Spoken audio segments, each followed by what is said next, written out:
இன்றைய நற்செய்தி வாசகம் யோவான் எழுதிய சுவிசேஷம் 21ஆம் அதிகாரம் 15ஆம் வசனம் முதல் 19ஆம் வசனம் வரை. அவர்கள் போஜனம் பண்ணின பின்பு இயேசு சீமோன் பேதுருவை நோக்கி, யோனாவின் குமாரனாகிய சீமோனே, இவர்களை பார்க்கிலும் அதிகமாய் நீ என்னிடத்தில் அன்பாயிருக்கிறாயா என்றார். அதற்கு அவன், ஆம் ஆண்டவரே, உம்மை நான் சிநேகிக்கிறேன் என்பதை நீர் அறிவீர் என்றான். அவர், என்னுடைய ஆட்டுக்குட்டிகளை மேய்ப்பாயாக என்றார். இரண்டாந்தரம் அவர் அவனை நோக்கி, யோனாவின் குமாரனாகிய சீமோனே, நீ என்னிடத்தில் அன்பாயிருக்கிறாயா என்றார். அதற்கு அவன், ஆம் ஆண்டவரே, உம்மை நான் சிநேகிக்கிறேன் என்பதை நீர் அறிவீர் என்றான். அவர், என்னுடைய ஆடுகளை மேய்ப்பாயாக என்றார்.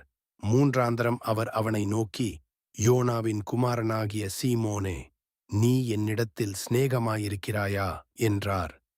நீ என்னிடத்தில் சிநேகமாயிருக்கிறாயா என்று மூன்றாந்தரம் தம்மிடத்தில் கேட்டபடியால் பேதுரு துக்கப்பட்டு, ஆண்டவரே, தேவரீர் எல்லாவற்றையும் அறிந்திருக்கிறீர், உம்மை நான் சிநேகிக்கிறேன் என்பதையும் நீர் அறிவீர் என்றான்.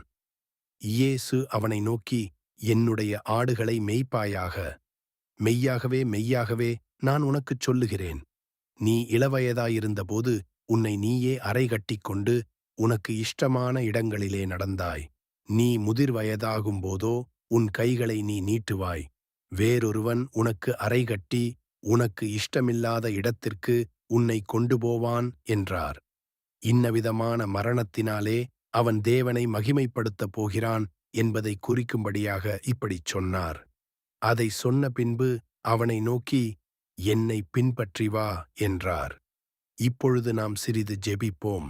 பரலோகத் தந்தையே, 3 முறை மறுதலித்த பேதுருவை 3 முறை அன்பினால் மீட்டெடுத்த இயேசுவைப் போல என்னை விழுந்தபடியால் தள்ளிவிடாமல் திரும்ப அழைப்பதற்காக நன்றி.